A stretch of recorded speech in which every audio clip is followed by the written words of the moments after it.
Assalamualaikum warahmatullahi wabarakatuh. Alhamdulillahi rabbil alamin. Wassalatu wassalamu ala ashrafil anbiya'i wal mursalin wa ala alihi wa ashabihi ajma'in. Amma ba'du. Para jemaah sekalian, Bapak Ibu, saudara-saudariku rahimakumullah.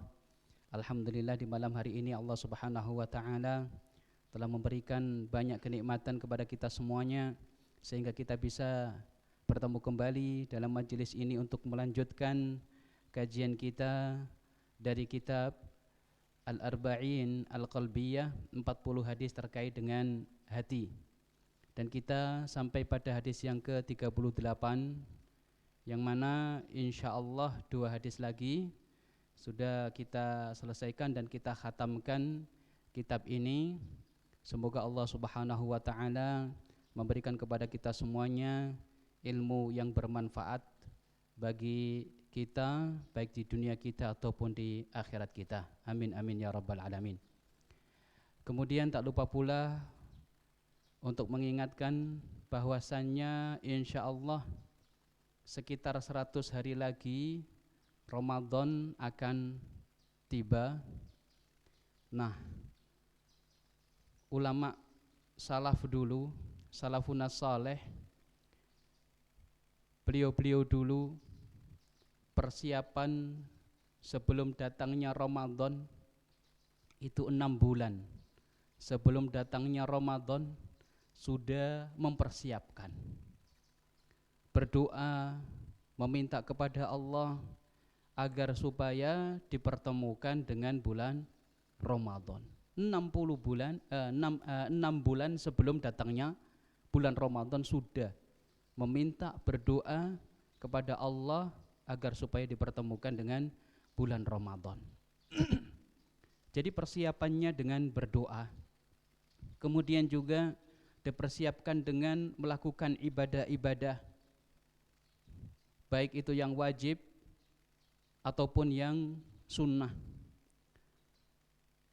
Monggo dimulai kembali membaca Al-Qur'annya, tadarus Al-Qur'annya, qiyamul lailnya, kemudian ibadah-ibadah yang lainnya dalam rangka menyambut bulan Ramadan. Karena kalau keimanan itu sudah dikuatkan, sudah dibangun sejak sebelum datangnya Ramadan, maka ketika datang Ramadan, maka keimanan tersebut sudah penuh dalam hati seseorang, ataupun keimanan tersebut sudah meningkat di dalam hati seseorang. Sehingga ketika datang Ramadan, luar biasa. Di dalam melakukan qiyamul lail, luar biasa. Dalam melakukan puasa, luar biasa. Betul-betul imanan wahtisaban, penuh dengan keimanan, kemudian mengharapkan pahala dari Allah Subhanahu wa taala. Tentunya ibadah seseorang yang mana keimanannya itu sempurna, maka pahalanya pun lebih dibandingkan dengan yang lainnya yang mana keimanannya belum sempurna. Jadi amal ibadah ketika dilakukan oleh seseorang itu juga tergantung dengan keimanan, tingkat keimanan seseorang. Nah niki monggo kita mulai kembali ya amaliyah kita untuk menyambut bulan Ramadan. Kemudian hadis yang ke-38 saya beri judul miliki hati seperti hati seekor burung. Temriki diambil dari hadis yang diriwayatkan oleh Abu Hurairah radhiyallahu taala anhu pada hadis yang ke-38 ini.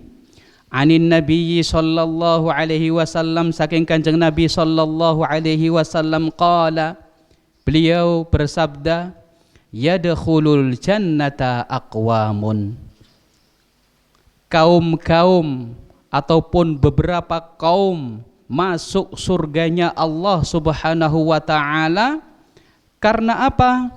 afidatuhum mislu afidatit thair. Karena hati-hati mereka itu seperti halnya hati seekor burung. Rawahu Muslim. Hadis ini diriwayatkan oleh Imam Muslim. Nah, kalau kita lihat, karena sebab hati mereka itu seperti hatinya burung, oleh karenanya Allah memasukkan mereka ke surganya. Oleh karenanya siapapun yang ingin masuk surganya Allah, tentunya milikilah hati seperti hati seekor burung. Kemudian apa yang dimaksud dengan hati seekor burung? Seperti apa? Kenapa memiliki keutamaan? Maka ini akan kita bahas. Nah, kalau kita lihat hadis ini diriwayatkan oleh Abu Hurairah radhiyallahu taala anhu, dan Abu Hurairah sudah pernah kita bahas tentang sekilas tentang biografi beliau, sekilas tentang manaqib beliau, keistimewaan beliau, dan sekarang kita langsung saja kepada inti pembahasan. Apa yang dimaksud dengan hati seekor burung? Apakah ada keutamaan di situ? Nah, di sini para ulama di dalam menjelaskan hadis Rasulullah sallallahu alaihi wasallam ini, mereka menyebutkan penafsiran-penafsiran, terkumpul menjadi 3 penafsiran. Yang pertama, makna daripada hati seekor burung ini dari sisi tawakalnya. Ini yang pertama. Pendapat pertama mengatakan yang dimaksud orang yang masuk surga karena dia memiliki hati seperti hati seekor burung, karena dia bertawakal kepada Allah Subhanahu wa taala sebagaimana tawakalnya seekor burung. Nah, di sini penafsiran ini disebutkan oleh Imam Nawawi rahimahullahu taala di dalam kitabnya Al-Minhaj fi Syarhi Sahih Muslim Ibni Al-Hajjaj. Beliau mengatakan, wa qilal muradu mutawakkiluna 'ala Allah. Ada yang mengatakan di antara para ulama, ada yang menafsiri bahwasannya hati mereka seperti hati seekor burung itu dari sisi tawakalnya. Mereka bertawakal, berserah diri kepada Allah Subhanahu wa taala seperti halnya berserah dirinya seekor burung. Sekarang kalau kita runut, dari mana penafsiran ini berasal? Ternyata penafsiran ini berasal dari hadisnya Rasulullah sallallahu alaihi wasallam pula. Jadi mensyarah hadis dengan hadisnya Rasulullah SAW pula. Karena Rasulullah SAW pernah bersabda, "Lau annakum tatawakkaluna 'ala Allah haqqa tawakkulih." Andai kata kalian itu berserah diri kepada Allah dengan betul-betul berserah diri, betul-betul bertawakal kepada Allah Subhanahu wa taala, la razaqakum, sungguh Allah Subhanahu wa taala akan memberikan rizki kepada kalian kama yarzuqut tayra, sebagaimana Allah memberikan rizki kepada burung, taghdu khimasan, di waktu pagi keluar dari tempat tinggalnya, sarangnya, keluar dari sarangnya dalam keadaan lapar, pergi begitu saja, tawakal 'ala Allah, mencari rizki Allah Subhanahu wa taala. Subhanallah, di waktu sore ternyata balik ke sarangnya dalam keadaan kenyang. Subhanallah. Kalau kalian itu bertawakal kepada Allah dengan tawakal yang sebenarnya sebagaimana burung, maka Allah akan memberikan rizki kepada kalian sebagaimana Allah memberi rizki seekor burung. Subhanallah. Hadis ini diriwayatkan oleh Imam Tirmidzi dan juga Ibnu Majah dan juga Al-Imam Ahmad dalam musnadnya. Nah, jadi makna daripada memiliki hati seperti hati seekor burung artinya dari sisi tawakal.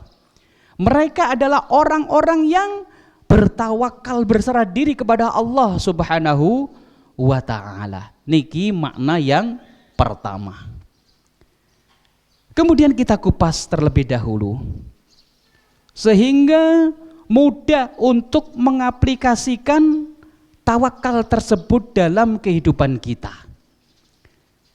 Kalau kita menginginkan seperti mereka, berarti kita perlu untuk bertawakal kepada Allah Subhanahu wa ta'ala.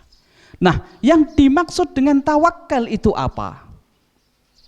Temriki Ibnu Rajab rahimahullahu ta'ala dalam kitab beliau Jami'ul Ulum wal Hikam, beliau mendefinisikan tawakal dengan definisi yang rinci. Nopo? Huwa sidqu timadil qalbi 'ala Allahi azza wa jalla. Tawakal itu, kata beliau, tulusnya hati dalam bergantung kepada Allah Subhanahu wa ta'ala. Hati ini tulus bergantung kepada Allah, betul-betul bergantung kepada Allah Subhanahu wa ta'ala. Dalam hal apa? Ternyata temriki fistijlabil masalih, perihal mendatangkan manfaat, wadaf'il madar min umuri dunia wal akhirah, perihal mendatangkan manfaat dan madarat, menolak madarat baik dalam masalah urusan duniawi ataupun masalah ukhrawi, niki diserahkan tenggene Allah Subhanahu wa ta'ala. Kemudian beliau melanjutkan lagi, wakilatul umuri kulliha ilaih, semuanya diserahkan kepada Allah Subhanahu wa ta'ala, pasrah kepada Allah Subhanahu wa ta'ala, bergantung kepada Allah Subhanahu wa ta'ala, wa tahqiqul iman, dan merealisasikan keimanan, dipraktekkan keyakinanipun. Ya napa dalam bertawakal niku? Bi annahu la yu'ti wa la yamna. Dia yakin betul bahwasanya tidak ada yang bisa memberikan sesuatu dan tidak ada yang bisa mencegah sesuatu, wala yadurru, dan tidak ada yang bisa memberikan suatu kemadharatan, wala yanfa'u, dan tidak ada yang bisa memberikan kemanfaatan, siwahu, kecuali hanya Allah Subhanahu wa ta'ala. Dados tawakal niku bergantung kepada Allah Subhanahu wa ta'ala segala macam urusannya, baik itu urusan dunianya, urusan akhiratnya, baik terkait dengan mendatangkan suatu kemanfaatan, rizki, urusan masa depan, kemudian juga dari sisi menolak bala, khawatir dan sebagainya, adanya bencana yang begitu banyaknya, niku nggih diserahkan tenggene Allah Subhanahu wa ta'ala. Dengan tulus, dengan yakin bahwasannya tidak ada yang bisa memberikan suatu kemanfaatan, yang bisa menolak suatu bahaya, madarat, kecuali hanya Allah Subhanahu wa ta'ala. Niku tawakal sebagaimana yang disebutkan dalam definisi yang disebutkan oleh Ibnu Rajab rahimahullahu ta'ala. Nah, kalau kita lihat niku tawakal berarti pekerjaannya hati. niku ibadah hati. Karena hati yang meyakini hal itu. Ketika berangkat dari rumah menuju ke tempat kerja, Bismillahi tawakkaltu ala Allah, la haula wa la quwata illa billah. Ya Allah, dengan menyebut nama Allah, aku berserah diri kepada Allah. Semua urusannya nanti di tempat kerja, di perjalanan dan sebagainya diserahkan kepada Allah Subhanahu wa ta'ala. Sampai pulangnya juga demikian. Ya. Masalah kemanfaatan ataupun di sana ada madarat, misalnya diserahkan semuanya kepada Allah Subhanahu wa ta'ala. Dan yakin betul bahwasanya tidak ada yang bisa memberikan manfaat dan menolak bala kecuali hanya Allah Subhanahu wa ta'ala. Niki ibadah hati. Nah, kemudian kalau tawakal itu ternyata ibadah hati, maka apakah dengan adanya usaha seseorang niku membatalkan tawakal tersebut? Misalkan ketika seseorang itu ingin mendapatkan rizki, bertawakal kepada Allah, diserahkan semuanya kepada Allah, kemudian melakukan usaha, entah itu jualan gorengan, entah itu jualan es misalnya. Apakah usaha tersebut yang mana itu usaha zahir, perbuatan anggota badan, apakah hal itu membatalkan tawakal pekerjaan hati tersebut sehingga kita katakan, oh sampean tawakale kurang, oh sampean iki berarti kurang tawakale, atau tawakal sampean iki batal. Kenapa? Karena sampean jek kurang yakin ambek Allah Subhanahu wa ta'ala. Apakah seperti itu? Mboten. Bahkan di dalam syariat tawakal itu dibarengi dengan adanya usaha. Jangan sampai seseorang itu hanya tawakal dari sisi hati saja tanpa adanya usaha. Hanya berdoa mengharapkan pada Allah, diserahkan semuanya kepada Allah tanpa adanya usaha. Nah, sekarang kita mengatakan seperti itu dari mana? Orang tawakal kok harus ada usaha? Nggih. Keranten sedanten niku Allah menciptakan sesuatu wonten sebabe. Kemudian juga Allah juga mampu menjadikan sesuatu tanpa ada sebab, mampu. Tapi Allah Subhanahu wa ta'ala menginginkan adanya sebab. Saking pundi sak mangke kita lihat kembali hadis tadi. Kita baca kembali hadis tadi. Andai kata kalian bertawakal kepada Allah dengan sebenar-benarnya takwa. Loh niki lho sebenar-benarnya takwa. Maka Allah akan memberikan kepada kalian rizki sebagaimana Allah memberikan rizki kepada seekor burung. Apa yang dilakukan oleh seekor burung? Apakah diam di tempatnya, di sarangnya? Boten. Disebutaken ten hadis wau, taghdu khimason, wonten usaha. Pergi saking sarangnya. Taghdu di pagi hari pergi mencari rezeki Allah. Boten nenten nggih temriku keahlian dia dalam usaha, entah itu jualan es nopo-nopo, mboten wonten, tapi semampunya dia. Mampunya apa? Mampunya keluar mencari rezeki Allah. Nah, kemudian berbekal nopo? Paruh nipun cucuke nggih, kale nopo? Kale eker-eker cakare. Kemudian juga terbang nggih. Bekal itu bertawakal kepada Allah, keluar dari sarangnya. Subhanallah. Wataruhu bitana, ternyata Allah memberikan rizki luar biasa. Pulang-pulang sampun penuh. Napa? Nggih. Telene. Nek bahasa Indonesia ini pun napa? Perute lah nggih.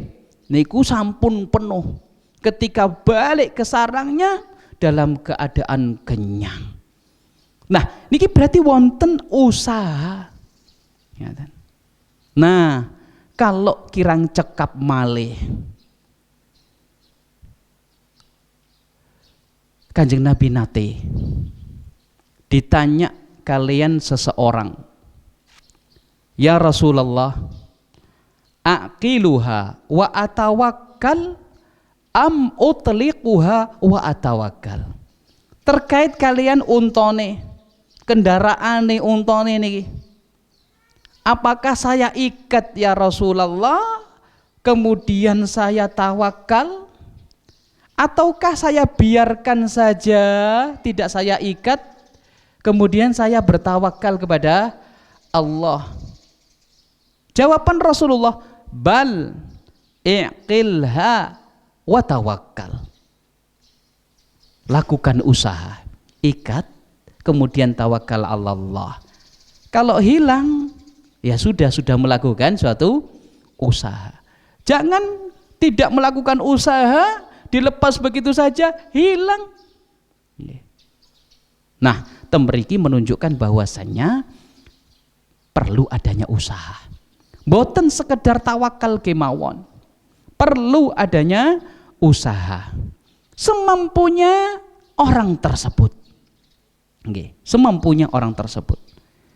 Lihat bagaimana Allah Subhanahu wa taala dawuh tenggene Maryam ibnata Imran. Nggih. Dawuh napa? Wa huzzi ilaiki bi jid'in nakhlati tusaqit 'alaiki rutaban janiyah. Allah mengatakan kepada Maryam dalam keadaan napa? Dalam keadaan dia nifas, habis melahirkan. Kemudian keadaan itu habis melahirkan atau belum melahirkan, yang jelas dalam keadaan yang lemah. Beliau seorang wanita dalam keadaan yang lemah, kemudian di padang pasir, tidak ada siapapun di sana. Kemudian dalam keadaan lapar, lemah. Namun Allah Subhanahu wa taala menyuruh Maryam untuk huzzi, gerakkan pangkal pohon kurma. Sakmangke kalau panjenengan orang laki-laki saja, nggih, kengken ngerok pohon kurma yang besar seperti itu, niku mboten saged ngerok napa sampai jatuh-jatuh napa rutop niku, kurma sing kemampu niku setengah mateng niku mboten saged leres. Tapi dikengken usaha semampunya. Allah Subhanahu wa taala yang menentukan. Akhirnya betul dilakukan dengan semampunya. Tapi Allah yang menentukan. Yang penting wonten usaha. Ngambil sebab niku wau. Nanti Allah Subhanahu wa taala yang menentukan. Tusaqit alaiki rutaban janiyah. Betul dilakukan, akhirnya pada berguguran. Nggih. Rutop niku pada berguguran dan akhirnya bisa dimakan. Ya. Untuk menyambung hidup, untuk nggih, kekuatan beliau. Nah, ini perlu adanya usaha semampunya. Bahkan Allah Subhanahu wa taala juga mengatakan kepada sinten? Nabi Musa alaihi salam. Nggih. Dikengken napa? Anidrib bi asokal bahar. Dikengken mukulaken kemawon, niki enggak usaha. Pukulkan tongkatmu ke laut, dep. Allah yang menentukan. Laut ternyata terpecah menjadi dua. Setiap bagian seperti halnya gunung. Ombaknya itu seperti gunung. Subhanallah, Allah yang menentukan. Akhirnya Nabi Musa pun dan juga Bani Israel waktu itu yang ikut beliau, beriman kepada beliau, bisa melewati laut tersebut dengan selamat. Lah ini menunjukkan bahwasannya di sana ada usaha. Allah menyuruh agar melakukan suatu usaha. Begitu juga Allah Subhanahu wa taala sampun dawuh dalam surat Al-Jumu'ah ayat 10, fa idza qudiyatis sholatu fantashiru fil ard. Jika sudah selesai melakukan sholat Jumat, intashiru fantashiru fil ardi, nyebarlah di muka bumi, wabtaghu min fadlillah, cari maisha, usaha, lakukan usaha. Temriku menunjukkan bahwasanya usaha itu termasuk salah satu bentuk mengambil sebab. Jangan hanya tawakal saja, tapi ada usaha. Allah Subhanahu wa taala nggih sampun dawuh dalam surat Al-Anfal ayat 63. Fa inna hasbakallah. Dawuh tenggene Nabi Muhammad, fa inna hasbakallah, sesungguhnya cukup bagimu Allah sebagai pelindungmu wahai Muhammad. Bahkan dalam ayat yang lain surat Al-Maidah ayat 67, wallahu ya'simuka minan nas, dan Allah Subhanahu wa taala yang menjagamu dari kejahatan manusia. Tapi bagaimana? Apakah Rasulullah SAW ngedeng kemawon ketika hijrah, ngedeng kemawon ataupun tetap di Mekah? Mboten. Tapi Kanjeng Nabi SAW melakukan usaha untuk menyelamatkan dirinya, meskipun wonten jaminan saking Allah Subhanahu wa taala. Usahanya apa? Hijrah saking Mekah menuju ke Madinah untuk menyelamatkan dirinya. Dirinya diancam oleh orang-orang Quraisy, terancam. Akhirnya Rasulullah SAW mengambil suatu sebab ataupun melakukan suatu usaha. Berangkat pun di saat orang-orang itu istirahat. Bukan di waktu ramai manusia kemudian beliau berangkat, mboten. Tapi itu pun dalam rangka mengambil sebab. Kemudian juga ketika dikejar orang-orang kafir Quraisy, beliau bersembunyi dan gini gua Saur. Nah, itu juga mengambil suatu sebab. Bukan berarti kemudian sudah ada jaminan dari Allah, sudah santai saja, nanti Allah akan menjamin itu, mboten, tapi mengambil sebab semuanya itu. Ketika beliau berperang juga, waktu perang Uhud, perang-perang yang lainnya, beliau juga mengambil sebab, pakai baju besi. Bukan berarti wallahu ya'simuka minan nas kemudian sudah tidak pakai baju besi dan sebagainya, mboten. Tetap melakukan suatu usaha. Nah, temriki menunjukkan bahwasannya seseorang itu ketika tawakal kepada Allah, hendaknya dia melakukan suatu usaha. Dan ketika seseorang melakukan suatu usaha, empun ngantos atine ternyata bergantung kepada usaha niku wau. Nah niki mboten ngantuk. Ini yang menyebabkan tawakal itu kurang atau tawakal itu batal. Bergantungnya mboten kepada Allah Subhanahu wa taala, tapi bergantungnya kepada sebab niku wau. Nah niki nggih empun ngantos.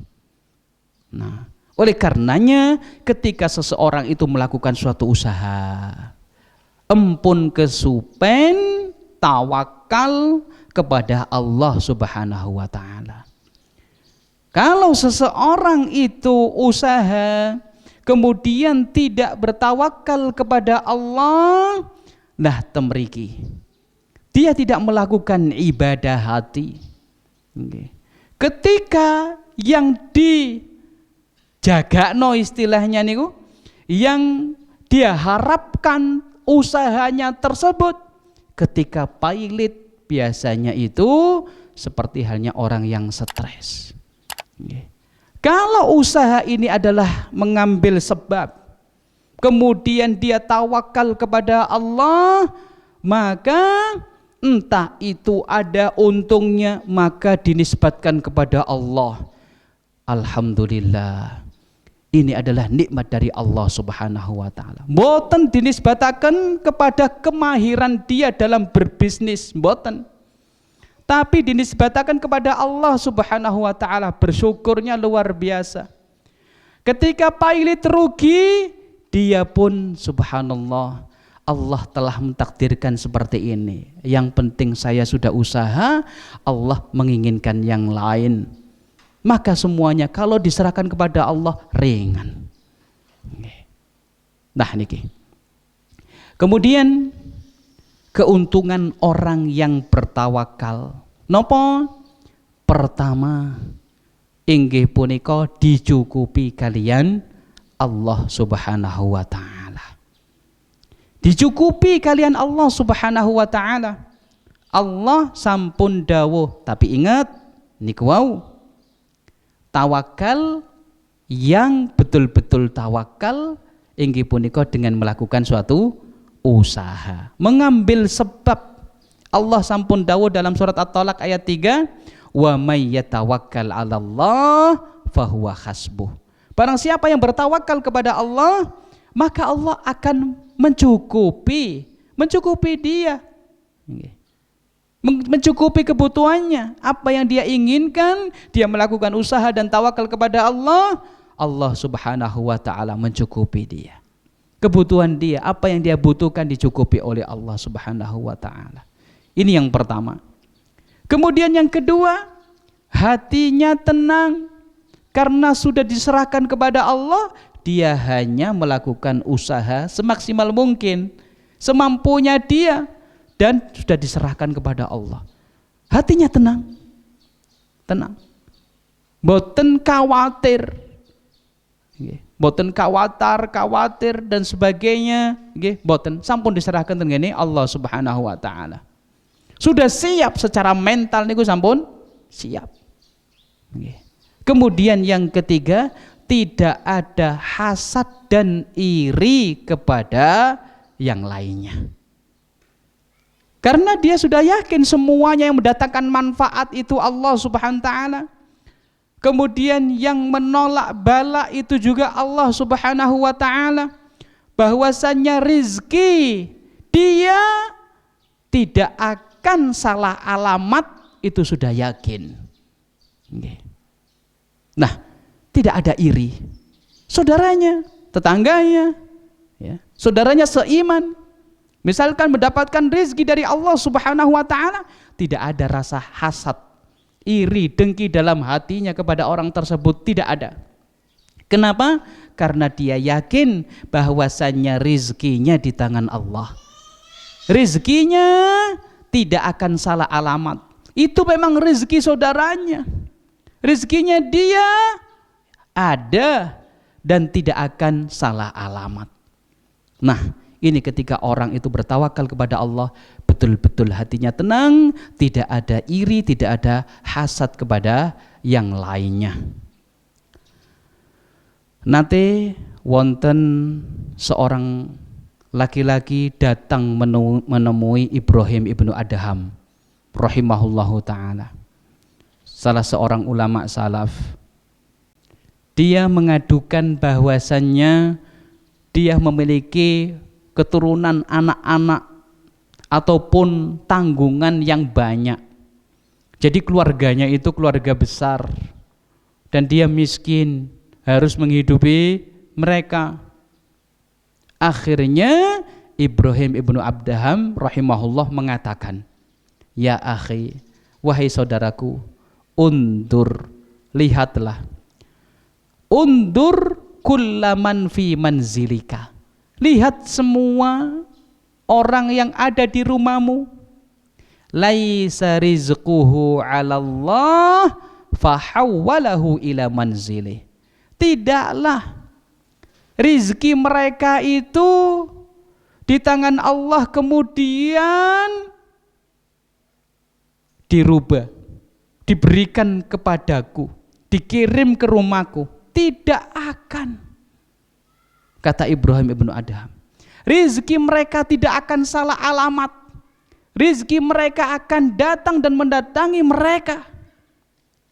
Bahkan Rasulullah sallallahu alaihi wasallam mengatakan, andai kata Ibnu Adam itu lari dari rizkinya,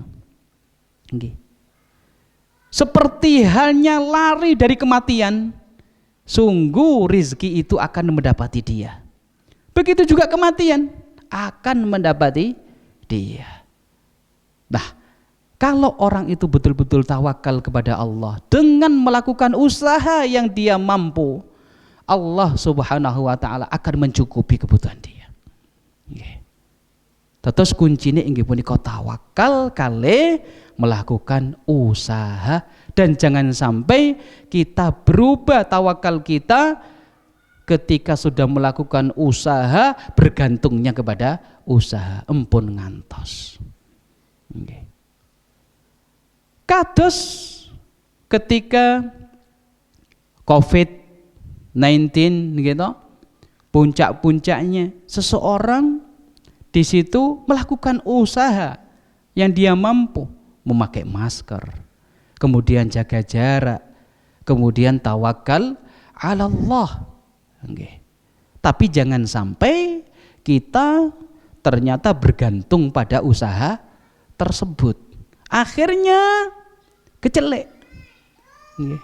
Ketika terdapat aku wis pakai masker, wis jaga jarak, kok ya kena COVID ya wan. Nah, itu usaha. Yang penting manusia niku melakukan usaha. Nanti Allah subhanahu wa ta'ala yang menentukan. Kalau sampun melakukan usaha wong iki ngambil sebab, mantun ngonten serahkan tengene Allah ta'ala. Kalau Allah berkehendak, oh iya memang Allah subhanahu wa ta'ala memang berkehendak saya kena COVID, maka di sini hatinya juga menerima dengan takdir Allah dengan lapang. Karena setiap musibah di situ ada nopo kafarah, wonten penebus dosa dan menaikkan derajat di sisi Allah subhanahu wa ta'ala ketika seseorang itu sabar di dalam menghadapinya. Nah, temriki.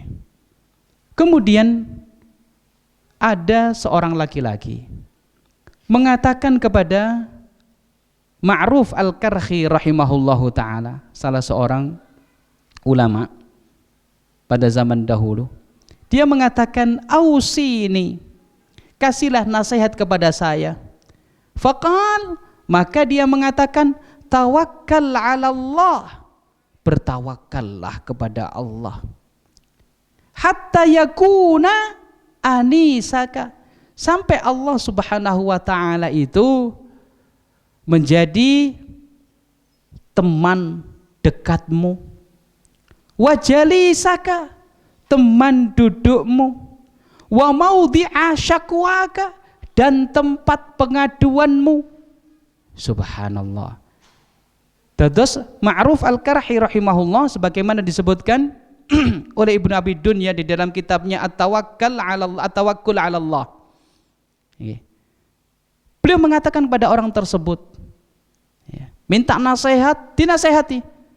Tawakal, berserah diri kepada Allah subhanahu wa ta'ala, sampai engkau jadikan Allah itu sebagai teman dudukmu, teman akrabmu. Artinya sering munajat, sering berdoa, berdialog dengan Allah subhanahu wa ta'ala. Setiap keluh kesahnya, curhatnya kepada Allah subhanahu wa ta'ala. Kemudian wa'lam, dan ketahuilah, annan nasa la yanfa'unaka, sesungguhnya manusia itu tidak bisa memberikan kemanfaatan kepadamu jika Allah tidak menghendaki. wala yadurrunaka, dan manusia itu tidak bisa memberikan kemadaratan kepadamu jika Allah tidak menginginkannya. Wala yu'tunaka wala yamna'unaka, manusia itu tidak akan bisa memberikan kemanfaatan kepadamu kalau Allah tidak menghendaki. Tidak akan bisa mencegah suatu rezeki ataupun kemanfaatan kepadamu jika Allah menghendaki hal itu. Kalau Allah menghendaki, maka tidak ada yang bisa mencegah. Nah, temriki ditanamaken nopo? Tawakal kepada Allah Subhanahu wa taala. Dari tawakal itu ternyata membuahkan banyak sekali amalan-amalan, iman terhadap takdir, iman terhadap qada dan qadar, baik yang buruk maupun yang baik. Temriki. Nah, ini yang pertama. Terus orang yang masuk surga itu kalau dimaknai dengan makna yang pertama, karena dia memiliki hati seperti hatinya burung dari sisi tawakalnya, yaitu mereka orang-orang yang bertawakal kepada Allah dengan sebenar-benarnya, tawakal sebagaimana tawakalnya seekor burung. Ini makna yang pertama. Kemudian makna yang kedua, dari sisi kelembutan hati. Jadi orang yang masuk surga tersebut, dia memiliki hati seperti hati seekor burung dari sisi lembutnya hatinya. Ada kasih sayangnya.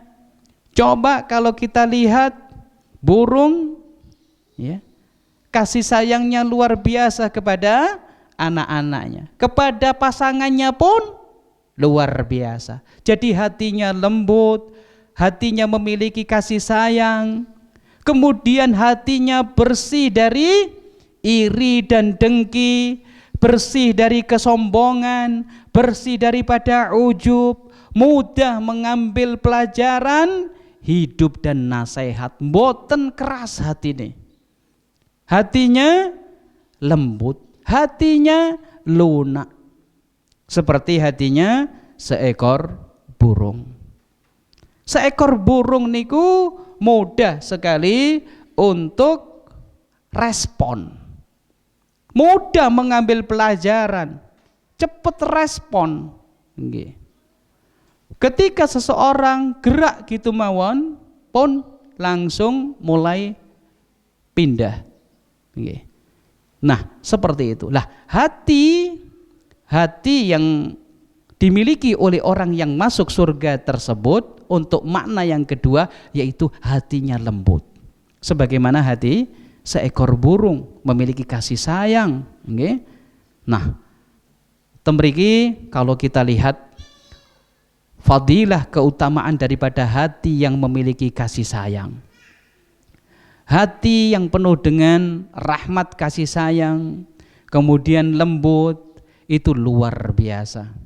Allah Subhanahu wa ta'ala merahmati hamba-hambanya yang memiliki hati yang suka menyayangi.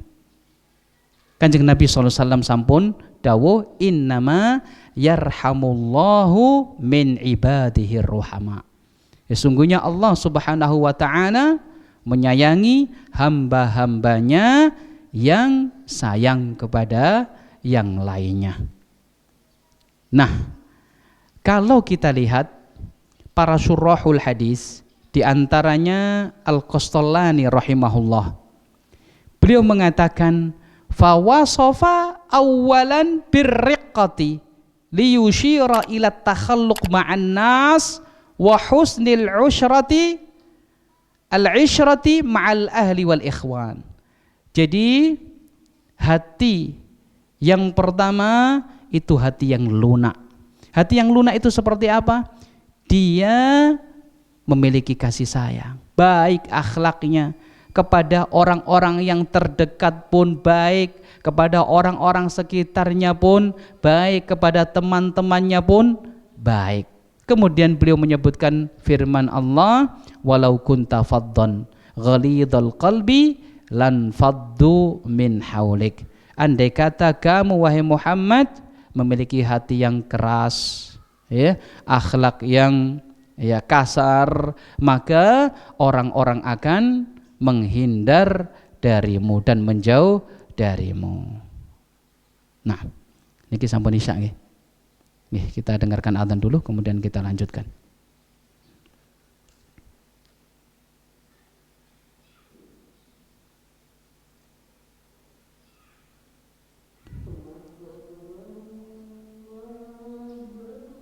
Allahu Akbar.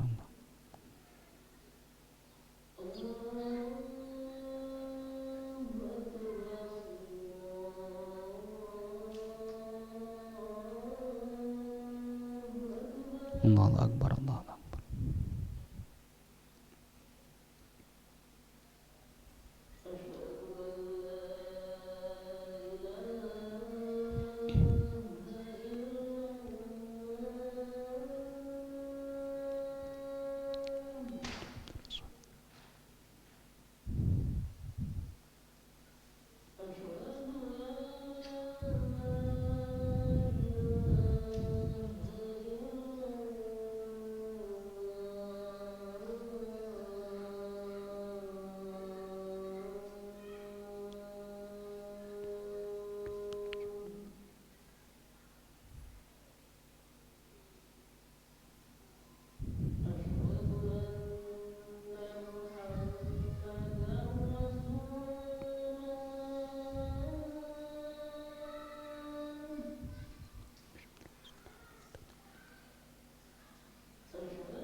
Allahu Akbar, Allahu Akbar.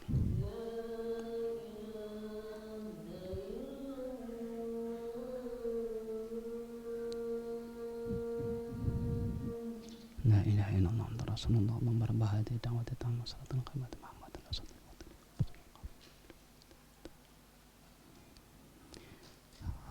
Taib, kita lanjutkan. Nggih. Kita sampai pada makna yang kedua, inggih punika hati yang lemah lembut, inggih hati yang memiliki kasih sayang, hati yang bersih dari hasad, kemudian dari kesombongan, dari ujub, kemudian juga mudah mengambil nasihat, nggih, ngambil pelajaran dari kehidupan, ya, kemudian dia melakukan hal yang baik. Nah, ini makna yang kedua. Itu pun diambil dari hadis-hadis yang lain yang menunjukkan akan hal itu. Tentang kasih sayang pun tadi diambil dari hadis Rasulullah SAW, innama yarhamullahu min ibadihi ruhama. Sungguhnya Allah Subhanahu wa ta'ala memberikan rahmat kepada hamba-hambanya yang hatinya penuh dengan kasih sayang kepada yang lainnya. Kemudian dari sisi bersih dari iri, dengki, hasad, itu pun diambil dari sabdanya Rasulullah SAW, yang mana Rasulullah SAW pada suatu hari mengatakan kepada para sahabat, yatlu'u alaikum al-an rajulun min ahlil jannah. Sekarang ini, saat ini akan muncul orang yang mana dia termasuk penduduk surga. Ternyata para sahabat mencari, mana ini yang muncul nih. Ternyata ada orang habis mengambil air wudhu, kemudian tangan kirinya memegang sandalnya, jenggotnya ya menetes air bekas wudhunya. Setelah itu besoknya lagi Rasulullah bersabda kepada para sahabatnya, yatlu'u alaikum rajulun min ahlil jannah. Akan muncul kepada kalian, akan nampak kepada kalian seorang laki-laki termasuk penduduk surga. Muncullah orang tadi dalam keadaan yang sama, habis mengambil air wudhu, memegang sandalnya dengan tangan kiri. Besoknya lagi juga demikian, Rasulullah mengatakan seperti itu 3 kali. 3 keadaan pun sama, muncul orang tersebut. Akhirnya ketika Rasulullah sudah pergi dari majelisnya, Abdullah bin Amr ibnul As mengikuti laki-laki tersebut. Beliau mengatakan, wahai fulan, aku ingin menginap di rumahmu 3 hari karena ada masalah antara saya dengan bapak saya. Gitu. Akhirnya, ya silakan nginep di rumahnya orang tersebut, laki-laki itu tadi. Ternyata hari pertama dilihat orang itu tidur saja, tidak melakukan qiyamul lail. Di sepertiga malam ditunggu, di tengah malam tidak bangun. Di sepertiga malam terakhir tidak bangun juga. Cuma ketika membolak-balikkan badan, artinya ketika dari sebelah kanan misalkan terlentang ataupun miring sebelah kiri, ya, itu bertasbih, terus kemudian bertakbir, berzikir.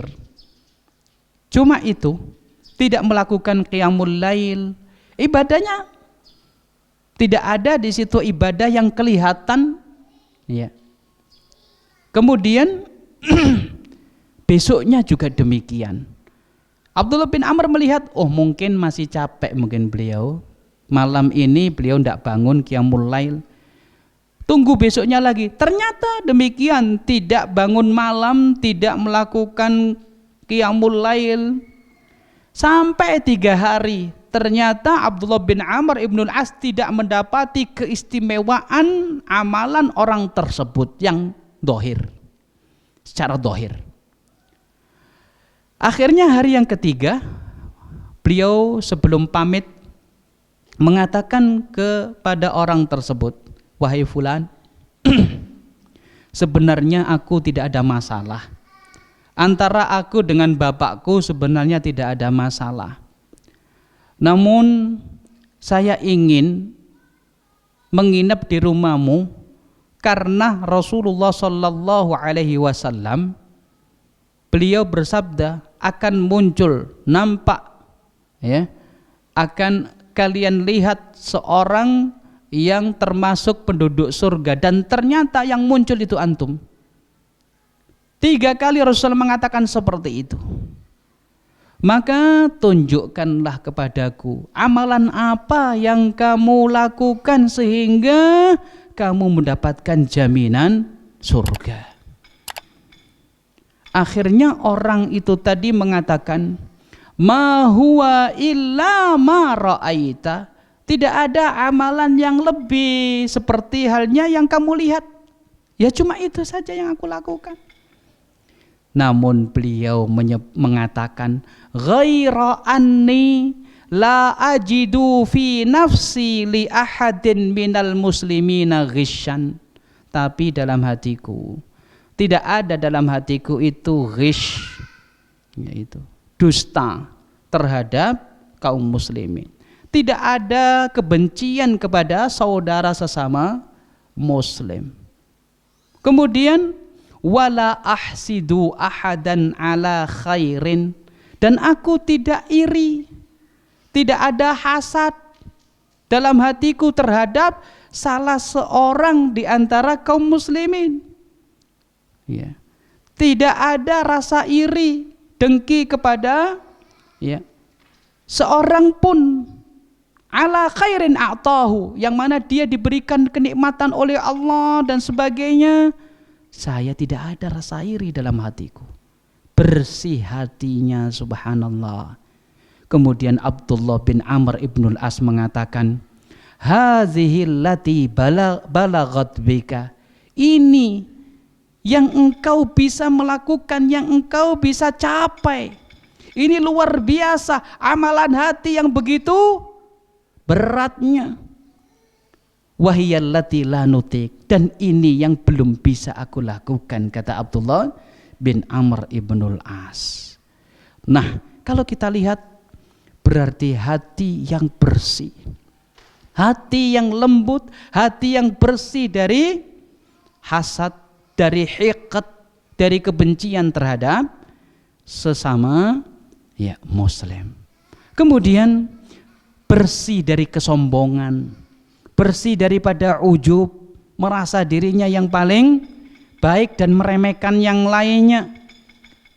Ternyata hal itu, kalau seseorang bersih dari ujub, kemudian dari kiber, kesombongan, maka biidznillah Allah memasukkan seorang muslim tersebut ke surganya. Ketika hati tersebut ternyata ada kiber, kesombongan, maka hal itu bisa menyebabkan seseorang tidak bisa masuk surga. La yadkhulul jannata man kana fi qalbihi misqalu darratin min kibrin. Tidak masuk surga seseorang yang di dalam hatinya terdapat sedikit saja sebesar biji bayam dari kesombongan, menyebabkan seseorang tidak bisa masuk surga. Tidak bisa masuk surga bisa jadi di pertamanya tidak bisa masuk surga karena tidak diampuni oleh Allah karena ada kesombongan, sehingga masuk neraka terlebih dahulu, kemudian akhirnya nanti juga akan masuk surga. Nah, temriki berarti bersih dari hal-hal tersebut. Oleh karenanya, kalau kita ingin mendapatkan ridha Allah, ingin mendapatkan surganya Allah Subhanahu wa taala, maka hendaknya kita lakukan. Yang pertama tadi yaitu hati yang bertawakal kepada Allah. Kemudian yang kedua yaitu memiliki hati yang penuh dengan kasih sayang kepada yang lainnya. Kemudian bersih dari iri, dengki, ujub, takabur. Kemudian yang ketiga, makna yang ketiga yaitu hati yang takut kepada Allah Subhanahu wa taala. Seperti halnya hatinya burung yang senantiasa takut. Hewan yang paling takut niku burung. Pasang kewaspadaan terus. Setiap ada gerak-gerik di sekitarnya, burung tersebut kabur. Ada teriakan apa? Kabur. Karena rasa takut yang ada dalam hatinya. Demikian pula ketika hati seseorang itu takut kepada Allah Subhanahu wa taala, takut terhadap ancaman, terhadap siksanya, maka hati yang seperti itu hati yang kembali kepada Allah. Segera bertaubat ketika melakukan suatu dosa, segera kembali kepada Allah Subhanahu wa taala, melakukan perintah-perintahnya dan juga menjauhi larangan-larangannya. Dan hati yang takut kepada Allah adalah hati orang yang memiliki ilmu. Innama yakhsyallaha min ibadihil ulama. orang yang takut kepada Allah ya, adalah para ulama ataupun orang yang memiliki ilmu terkait dengan Allah Subhanahu wa ta'ala. Semakin orang itu memiliki ilmu tentang Allah Subhanahu wa ta'ala, kemudian mengetahui sifat-sifat Allah dan efek sampingnya dalam kehidupan sehari-hari, maka orang tersebut betul-betul ya tahu akan Allah, dan hal itu menyebabkan orang itu takut kepada Allah Subhanahu wa ta'ala, takut terhadap ancamannya, takut terhadap siksa Allah Subhanahu wa ta'ala. Nah, di antara para ulama mengatakan 3 penafsiran tersebut tidak ada kontradiksi sama sekali, dan semuanya itu menunjukkan ya di antara sebab-sebab seseorang itu masuk surganya Allah Subhanahu wa ta'ala. Syekh Alawi Saqaf hafizahullahu ta'ala, beliau mengatakan qad yuhmalul hadis alal ihtimalat al-mazkurah kulliha. Hadis tersebut bisa dimaknai dengan 3 pemaknaan tersebut. Oleh karenanya, jika kita ingin mendapatkan ridha Allah, kemudian mendapatkan surganya Allah, maka milikilah hati seperti hatinya seekor burung. Bertawakal kepada Allah, ya, memiliki kasih sayang, kemudian bersih dari iri dengki, kemudian dari ujub, dari takabur, kemudian memiliki rasa takut kepada Allah Subhanahu wa ta'ala. Wallahu ta'ala alam. Cukup sekian apa yang bisa saya sampaikan pada pertemuan kali ini. Mohon maaf atas segala kekurangan. Kita tutup dengan doa kafaratul majelis. Subhanakallahumma bihamdika asyhadu an la ilaha illa anta astaghfiruka wa atubu ilaik. Assalamualaikum warahmatullahi wabarakatuh.